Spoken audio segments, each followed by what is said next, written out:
Hey, yo guys, this is Jared, aka the Saint of Sins on Xbox Live, bringing you some more MLB thoughts for Monday, April 16th, 2012. And continuing in the background, some more MLB 2K12 gameplay footage featuring the Toronto Blue Jays at the Cleveland Indians on Legend difficulty. A real quick recap over yesterday's events. My picks were absolutely solid, as I pick up 12 more victories over my 3 losses. This now puts my season record at 75-65. My only slip-ups on the day were picking the Astros over the Marlins, the Mets over the Phillies, and the Rays over the Red Sox. Quickly rolling over into today's events, where things will begin quite early in Boston at 11:05 a.m. Eastern, as James Shields and Daniel Bard take to the mound to finish off a 4-game stretch between the Rays and the Red Sox. Apologies for my last video, in which I expressed the opinion that the series was ending on Sunday, forgetting entirely about this morning's game and how this was a 4-game set. Nevertheless, I will be rolling with Boston to finish out this 4-game sweep, simply because James Shields' numbers at Fenway have been absolutely abysmal. With the rest of the games slated for late night matinees, we look over to Washington for a 7:05 p.m. start, as they send up Steven Strasburg to host the visiting Astros, Kyle Weiland. Give me Washington in this matchup. Back over in the Bronx, Freddie Garcia and the Yankees host the visiting Twins, Carl Pavano. Since leaving the Yankees, Pavano's numbers against the Pinstripes have been fantastic, leading me to believe this will be a Minnesota victory. In Atlanta, the Mets continue their trip on the East Coast as they take on Tommy Hanson and the Braves, sending up Dylan G for this first game. Honestly, this may be the worst matchup for G, as Hanson has lights out stuff and could potentially leave the Mets shut out. Sign me up for the Braves. The Orioles and Jake Arrieta will head out to Chicago to face off against Philip Humber and the White Sox.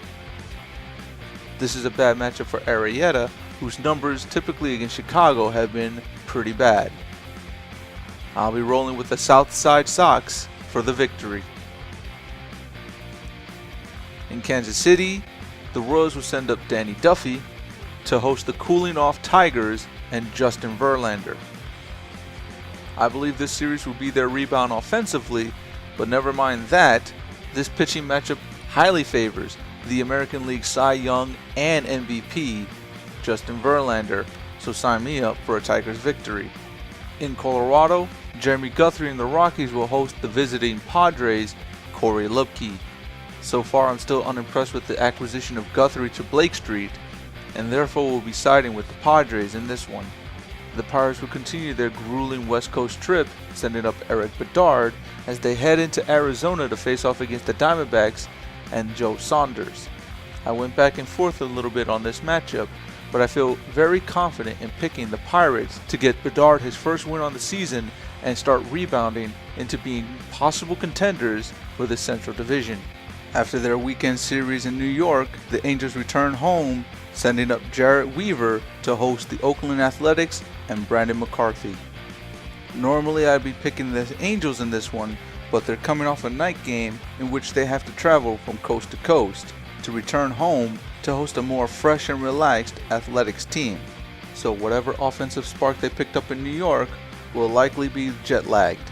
Sign me up for an Athletics win in Game 1 of this series. And finally, in San Francisco, Tim Lincecum takes to the mound once more to host the visiting Philadelphia Phillies and Roy Halladay. I'm a little weary picking San Francisco in this one, but I'm going to lock down on that pick simply because I do feel Lincecum is well long overdue for his first quality start on the season.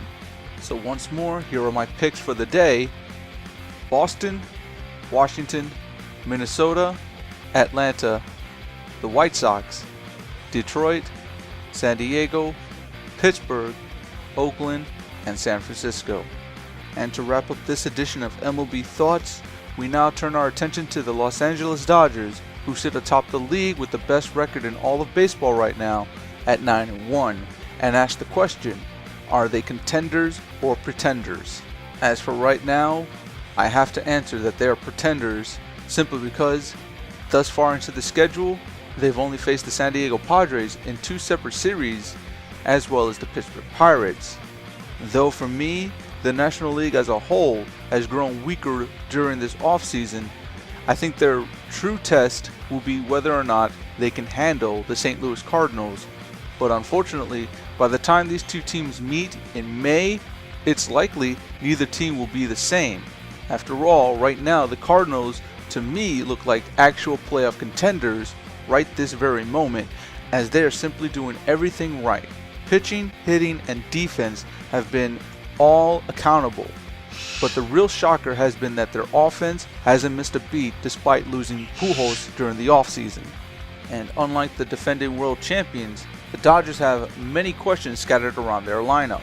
Right now, their starting catcher, A.J. Ellis, simply won't cut it. He's not a perennial hitter by any stretch of the imagination, and simply seems to be a body placed behind the plate for the sake of keeping the pitches from rattling around behind the umpire. Then there comes the issue of James Loney and whether or not he'll be productive as an RBI producer, as the last time he had hit 90 RBIs was in 2009. Then there's also the issue of Dee Gordon and whether or not he can pan out to be a strong leadoff hitter that can set the table often enough to create many run situations for Matt Kemp and Andre Ethier. Then there's Juan Rivera. Firstly, there's the issue of his defense, which can be suspect at times due to his lack of mobility. There's also the issue of his health and whether or not he can be consistent enough to play at least 120 games on the season. Secondly, his offensive production has dropped off considerably and also tends to be extremely inconsistent.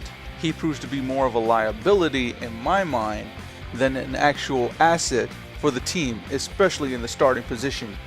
The bullpen worries me just enough to lead me to think that maybe this team is good enough to just take the West, but not do anything come playoff time. It'll also be interesting to see how well Javi Guerra handles the closer position for an entire season, and whether or not he can notch 40 plus saves under his belt. The team's first real test will come at Milwaukee, as they're expected to face off against Gallardo and Greinke before handling Randy Wolf. If the pitching probables remain constant, Billingsley will likely face off against Gallardo, then Capuano against Greinke, and Aaron Harang to face off against Randy Wolf. Of these matchups, the one I dislike the most for the Dodgers would be Capuano and Greinke. Honestly, I don't follow the reasoning behind why Ted Lilly is the number 5 starter while Chris Capuano takes up the 3 slot. If anything, Lilly versus Greinke would be a better matchup in favor of the Dodgers. Depending on how well they do in this series could set the tone for the remainder of their season as to whether or not they can be contenders. But right now, the team is simply just looking like Matt Kemp and possibly even Andre Ethier upon occasion, doing just enough to squeak by victories on solid pitching performances from the top of the rotation. That to me does not spell out contenders, especially when you're squeaking out victories against teams who thus far are offensively anemic. Right now the Padres have almost nothing to speak of offensively, and the Pirates are just as bad with the bats. So as far as I'm concerned, their record is a product of having faced against a weak schedule to start the season. They are not for real, at least not yet. We'll see if they actually have turned that corner and become a real deal very, very soon. And that's going to do it for this edition of MLB Thoughts. I will see you guys later. Peace.